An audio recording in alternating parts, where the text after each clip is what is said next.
So, welcome to Manifesting with Meg, Conversations with Extraordinary People. This is season 8, Stay in Joy. And today I have episode 147, Empowering Your Present with Memories of the Past, with special guest Delaney Meade. We always try to get intentional. Welcome, Delaney. I'm so intentionally happy you're here with me today. Thank you. Thank you for intentionally holding space for me. I'm very excited to be here. Before I go on, Delaney, I want to introduce you to the audience today. Delaney Meade is a quality professional who approaches work through the alchemy of process, people, and potential. She strives to create improvements both personally and professionally to help everyone discover their own magic. Experience in clinical and medical device settings, Delaney loves exploring the interconnectedness of people and processes. She's passionate about finding small daily doses of joy and encouragement the universe provides, creating a ripple of positivity wherever she goes, which is absolutely the truth in that. In great Swiftie style, I want to shake it up today with you, right? and then get started. So how are you doing today? Steal from Glennon Doyle, scared and excited, but so happy to be here. Yeah, I love that you said scared and excited. It's always the contrast, right? We have both sides of the coin always in any conversation, certainly in life. I love to say that this is more excited than scared, Delaney, because 100%. I'd like to ask you significantly, what does joy mean to you now these days? I know that you just started a new job and we'll talk more about that in a bit, but how are you living and staying in joy these wonderfully challenging times? Yeah, what world we're in, right? And it seems almost hard to find joy sometimes, or counterproductive or counterintuitive to find joy. And there are all these crazy things happening around us, but I think that's why we need it now more than ever.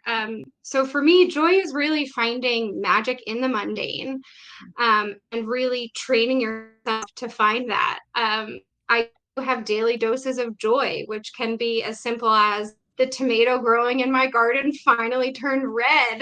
Like, whoa, that's so exciting. What a joy. Or, a butterfly came and landed on my finger as I was walking outside, right?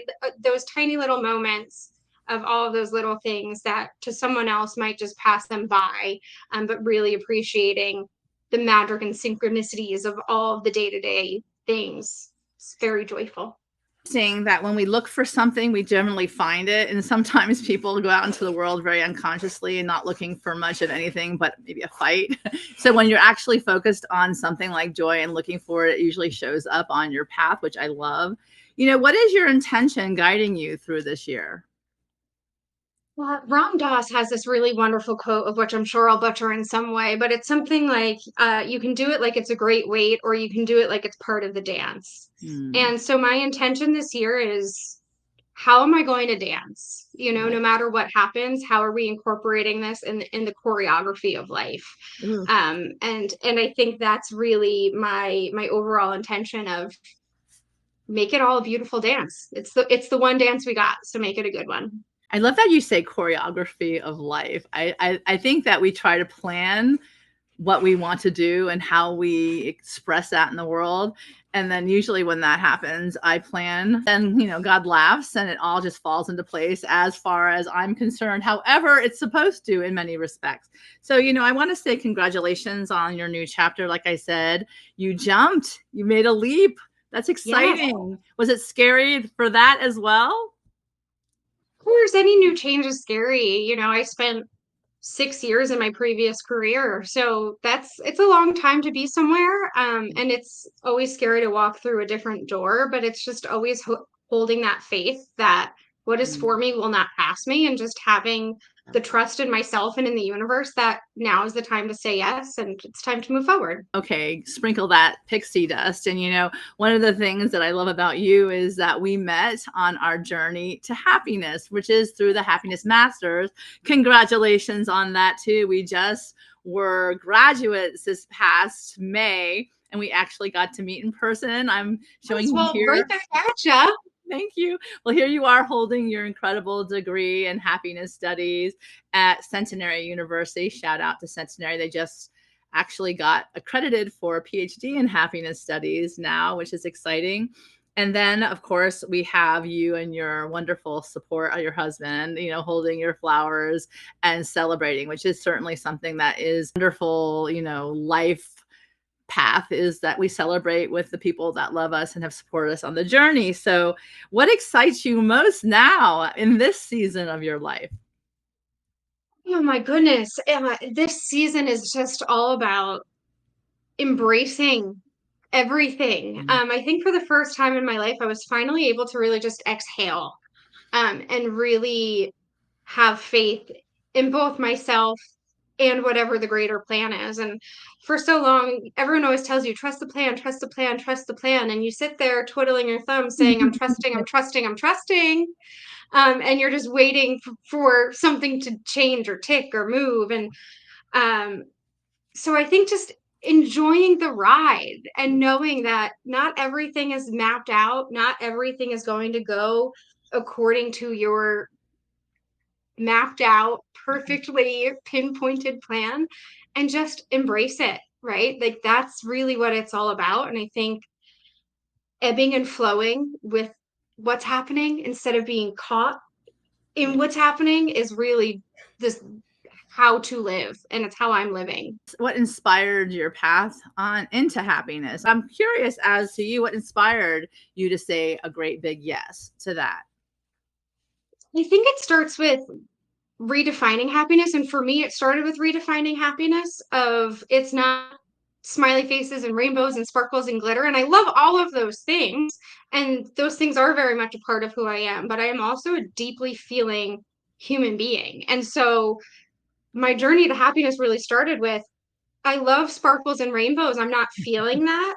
I'm feeling kind of doom and gloom. So how do I get there? Yeah. And like it turns out the answer is like two things can be true, right? It's really melding those two worlds and having them, move in and out of each other. But my intention was, I wasn't feeling happy. I wanted to get there. And I ultimately found out that really there's nothing wrong with any of us. Mhm. And we all have the tools to be happy. It's not something that's meant for, you think of all these great people and influencers and all these people that have capitalized on wellness. It can be for all of us. It is accessible to all of us. Should we just lean into the tools? Mm. And obviously, everything is so easy said and a lot harder in execution. But I think that's really, I wanted to be happier and I needed to figure out how. And along the way, I learned that everything in between is all just part of the great Right. dance.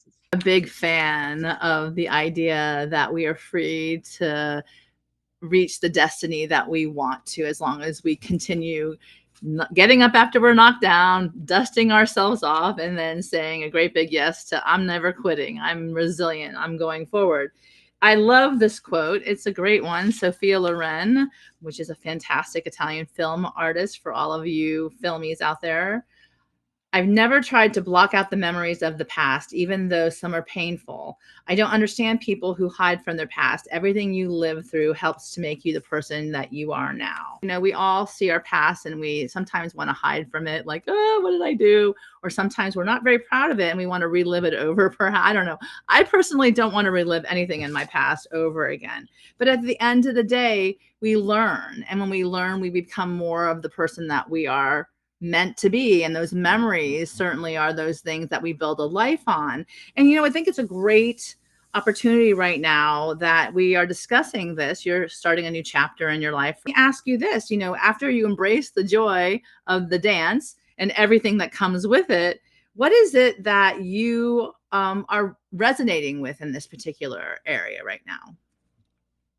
I think it reminds me of a revelation I had somewhat recently of if you don't confront the things that have haunted you, Yeah. they'll just keep showing up in different ways. Yep. Um, and I was reminded of my childhood bully. And for whatever reason, she just kept on showing up in different figures and characters in my life. And I kept saying, why am I running into this person? Why am I running into this person? It was because I was avoiding that and I wasn't confronting it, and not confront my own feelings of inadequacy, my own feelings of, sadness and despair, you know, all the things that come with what a person who bullies you in your childhood makes you feel. And so I think you have to take all of your experiences, good, bad, ugly, and anything between, and really ultimately always say thank you, because there's a lesson in that.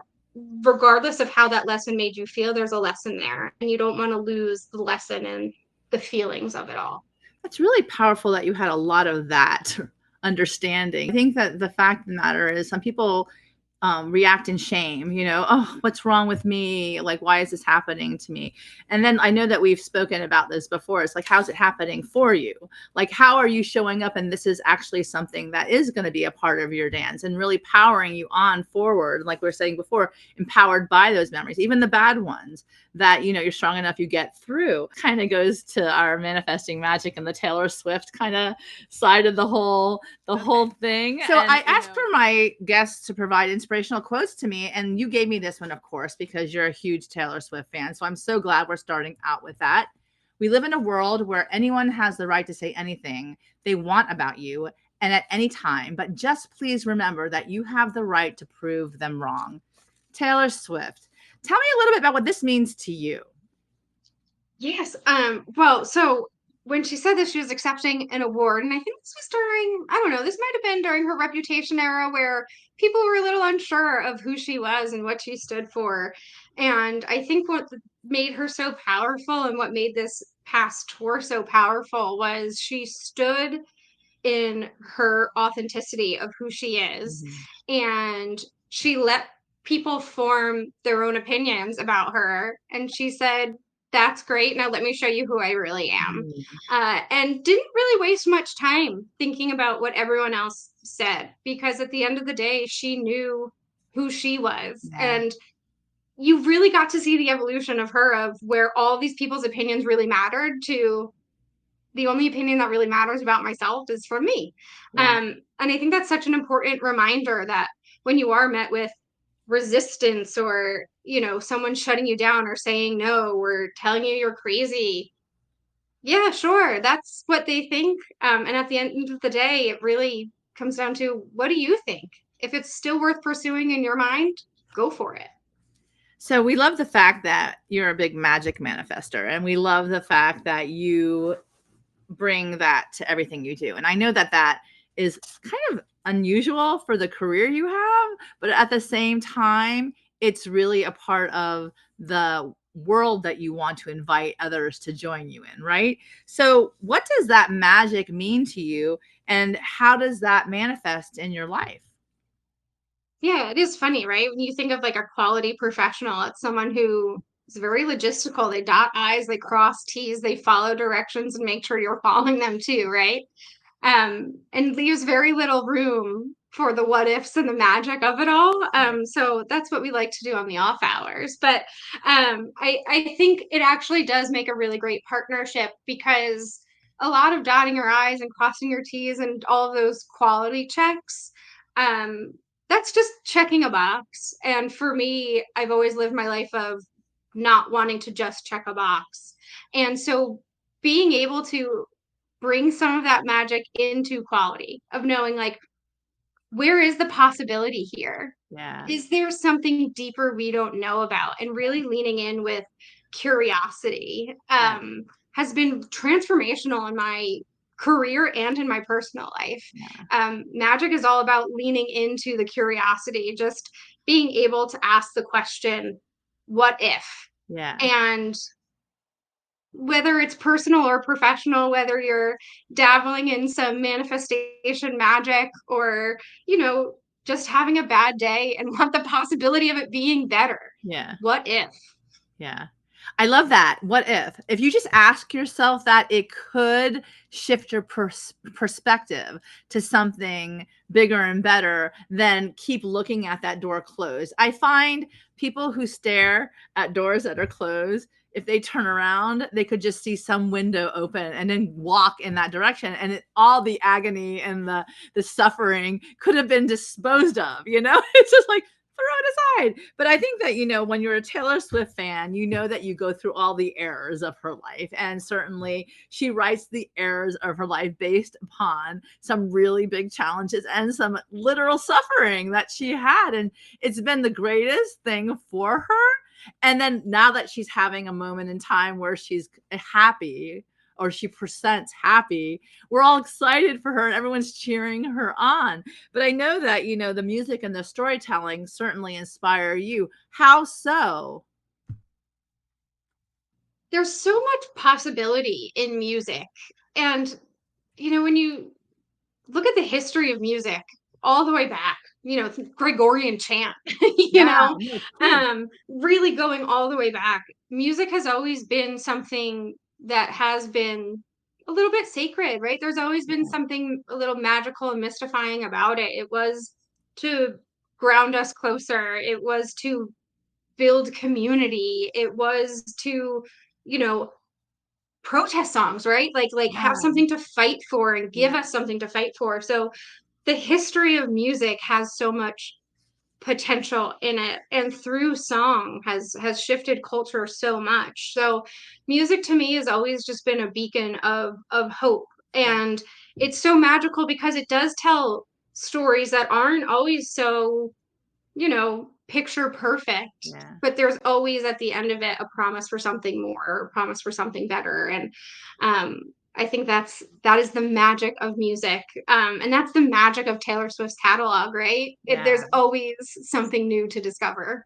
No, and I like that you had said initially, you choreograph your life and music is so important to you. How did that happen? I know your first degree is in music related, correct? Yeah, I grew up, my mom was a kindergarten teacher by trade. She grew up singing little songs that sometimes I still think, I'd sing in Um, my head. yeah, And so I just grew up with like everything being kind of percussive to a rhythm. If I was struggling in school and couldn't remember something, my mom would create a song for me to remember it. So it's always just kind of been in my DNA.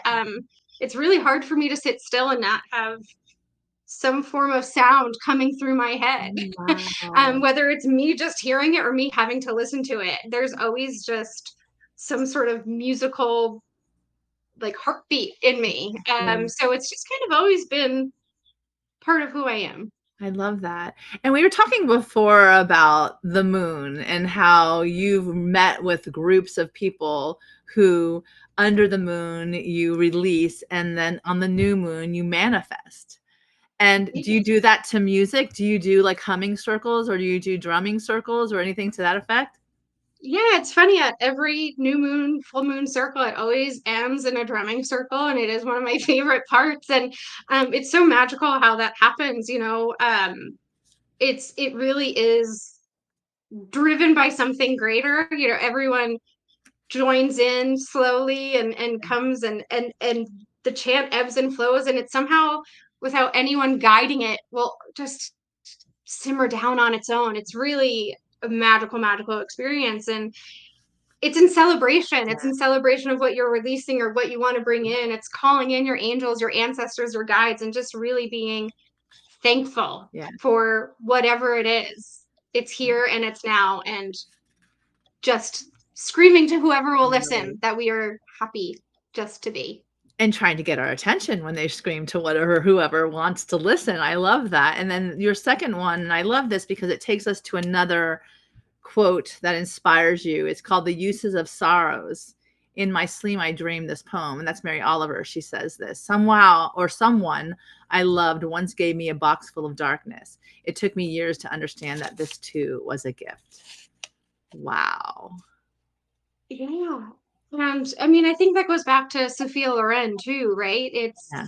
It's the collective experience. It's not just the positive experience. Our takeaways are not just the good things. Our takeaways are everything that happened, and we sell ourselves short of living a full, whole, complete life if we try to box up those things that we don't necessarily love.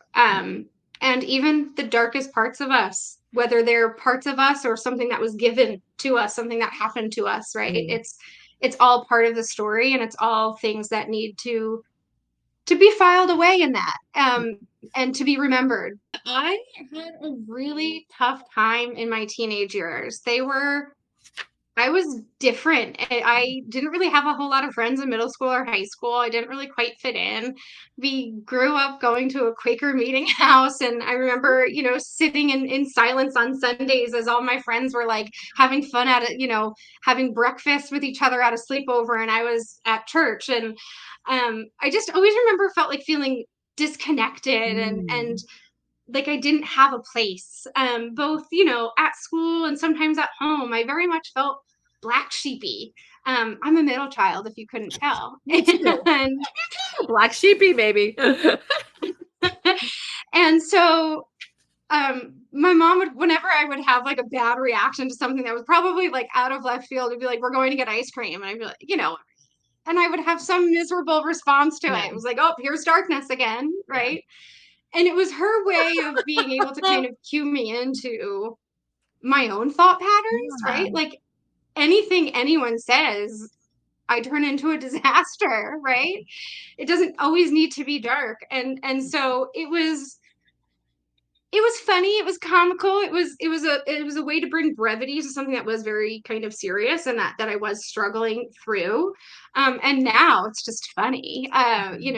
People meet me now and they're like, how did your mom call you I darkness? know you're But so it not. really was a big part of who I am, and Wow.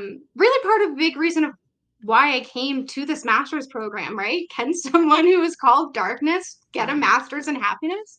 The answer is yes. Yeah. But Well, we all have that power to grow and transform. And I think that's yeah. what's so important about it. Who we were isn't who we are.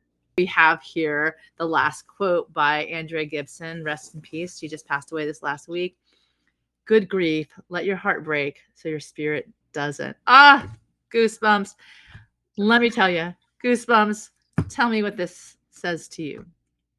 Oh, what doesn't it? You know, there are so many things that will happen to us in this lifetime that we won't always know why. And I think what this says is just let it happen, right? It's about feeling those feelings, and in happiness we always talk about the permission to be human. And Mm. that's really what this is giving yourself the permission to be human, to feel that grief, to feel that sadness, to feel whatever does make your heart break, because that really ultimately is what's going to make your spirit stronger. Wow. And if you ignore those things, that's when your spirit does become broken, right? So when you let your heart break, it's almost like an act of resilience, Yeah. even though that doesn't feel like it. It seems totally counterintuitive, but by leaning into that. It's time to heal your broken soul because you're stronger now and you don't have to protect that part of you any longer. So bring it back so that spirit can shine brighter, and don't be afraid of your own light. So back to you. How has this whole experience that you've had, you're so young still, but up until this point where you feel the light come back into your life? Yeah, I think I spent like my first 30 years of life, I was seeking for sure, but I Mm. was seeking to be right. Oh, And awareness. Yeah.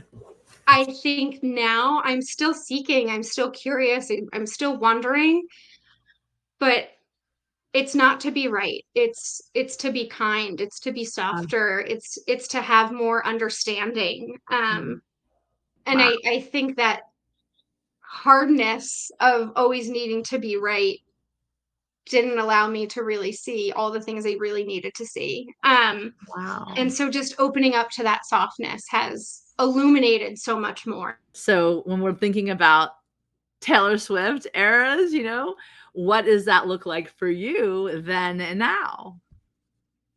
Oh gosh, I spent such a long time in my reputation era of needing to scream out who I am and proving who I am Yeah. and wanting everyone to know that. And Yeah. kind of like, this is who I am, and I don't care what you think. Yeah. That was the reputation era. And there's power in that for Yeah. sure. But I think I am now in my softer, ever more Aw. kind of era of just tell the story. Ah, It's a beautiful story, and tell it how you want it to be told. mm, that's beautiful. And how do you want your story to be told? With that softness. Yeah. And I think that's what is so beautiful about, that Evermore era, is that it is soft. It is a gentleness. There's a vulnerability there. That's just like, this is who I am, take it or leave it. It's no longer the shouting from the rooftops.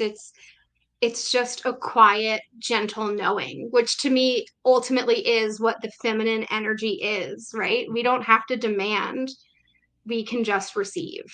To me, Andrea Gibson and Mary Oliver, kind of two poets cut from the same cloth, Mm, that really have done a beautiful job of describing the human experience.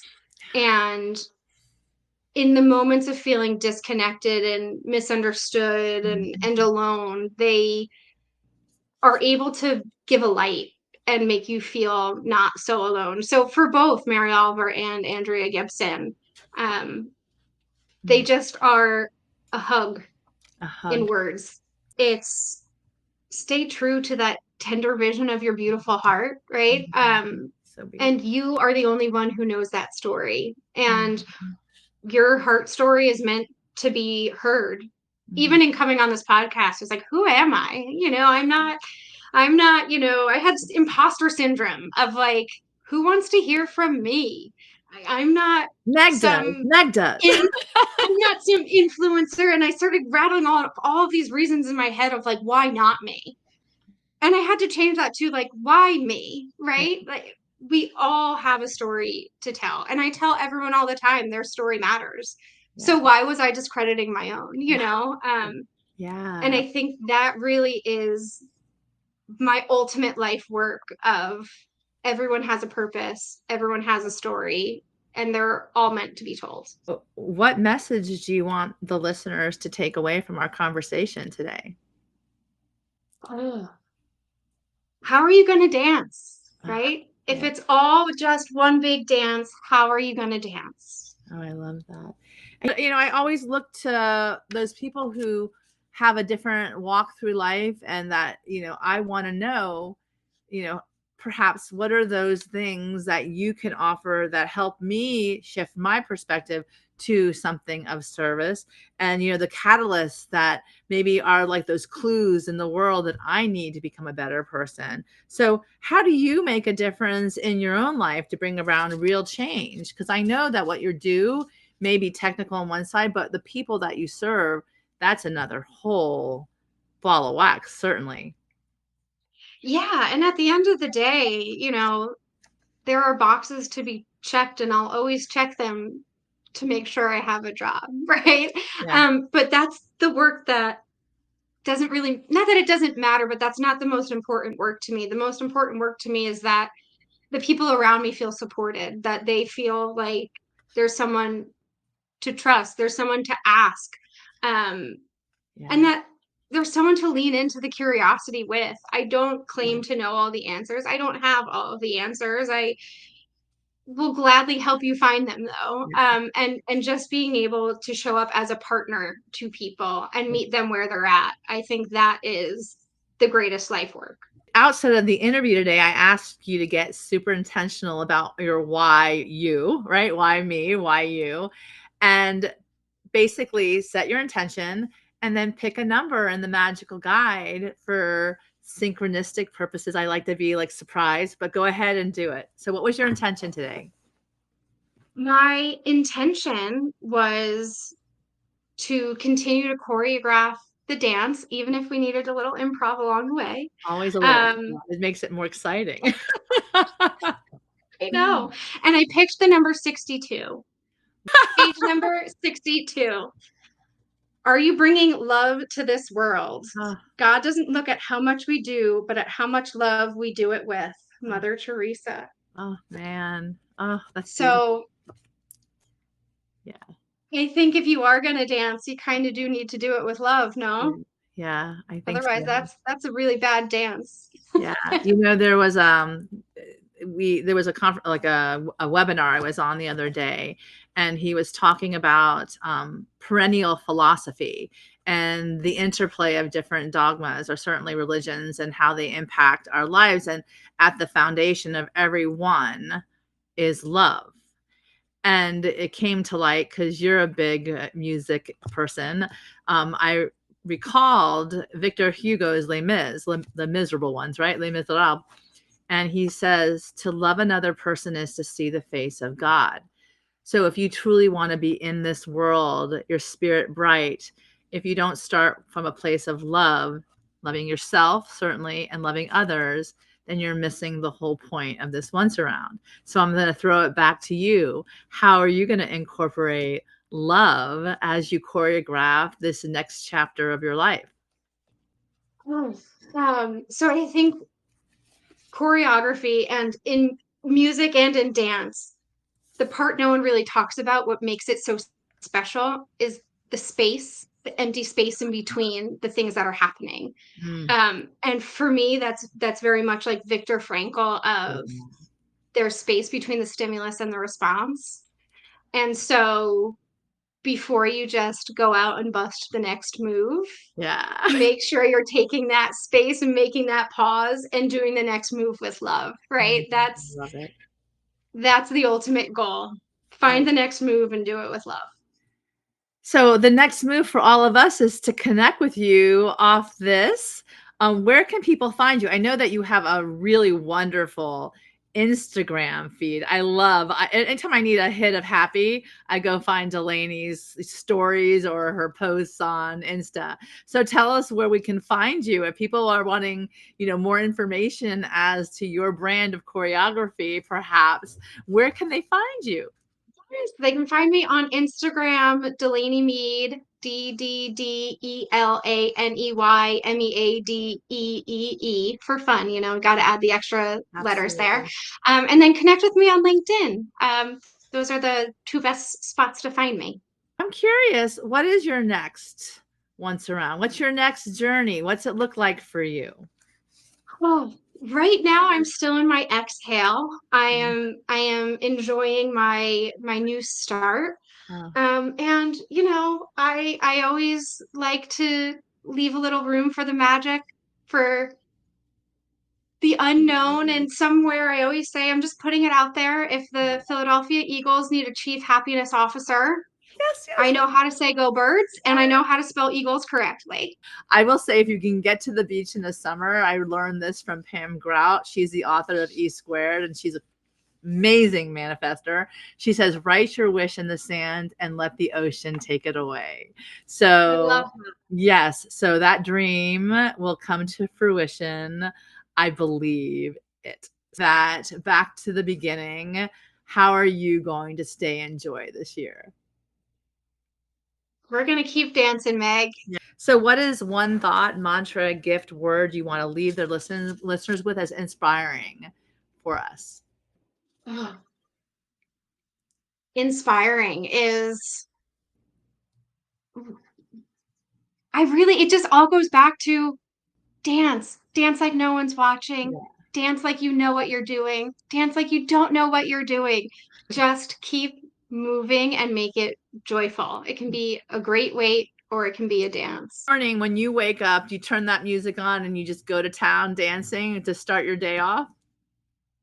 That's my later part of the day. Oh, That it's music is my later. later part of the day. I'm a very quiet morning person. I Mm. used to love guided meditations, and now I'm like, silence, please. So I have my silence in the morning, and then after all of the chaos of the day erupts, Love it. that's when I just dance the day out. I know we all have that loop, right? During like different points in our life, we have a loop. So what's on your loop today? Oh my gosh, what's on my loop? Noah Khan's always on my loop. He's a great summer kind of That's vibe. cool. Um, And yeah, Taylor Swift's always on there too. And a lot of Grateful Dead in the summer. I know it's nothing new, but Really? there's nothing like a good jam band in the summer. Okay, for some people who don't know who the Grateful Dead is, give us a song that we can at least crack open, perhaps that Ripple. Let's start with Ripple. Ripple. That's a great one Ripple. for this one This too. is a That great one for this because you have this ripple effect when you meet people in the room that leaves them feeling with the possibility of magic and now kindness and a gentleness too, and possibility, which is one of my favorite things. So I am so beyond grateful to you for you showing up in this space with me, fears and all. And I hope it wasn't that terrifying, but I want to definitely give a shout out to those once again who support us on the journey, to your husband. If you wanted to say something to have an incredible ripple effect of kindness for you and for him, what would it be to him today? Well, first of all, shout out to our chief technology officer of the house who set this up for me today.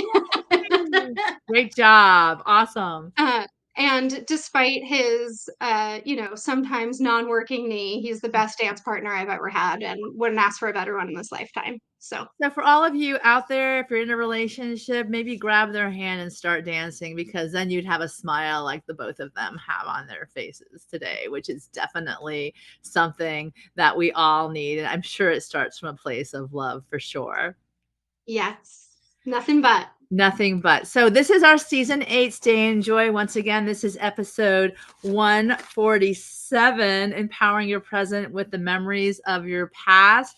This is definitely going to be a great memory for me with you. And certainly I can't wait till this empowers an incredible future for both of us, because since we've met each other, I have no doubt that we're going to play and dance and sing and all of the above.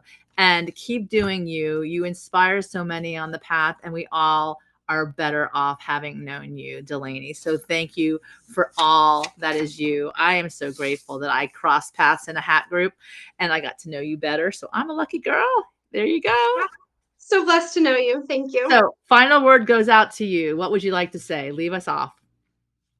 Well, I guess really all there is to say is thank you for holding this space. Thank you for showing us all we all have the ability to tap into our own magic, and now it's just up to everyone to go and find it. Thank you all. And thank you, Delaney, for saying yes to this conversation. I hope that we offered hope and joy to everyone who was listening. And also, time to manifest joyfully this year, everybody. Get ready to dazzle. I really believe in all of you. Thank you, Delaney. And my love to all of you. Have a great one.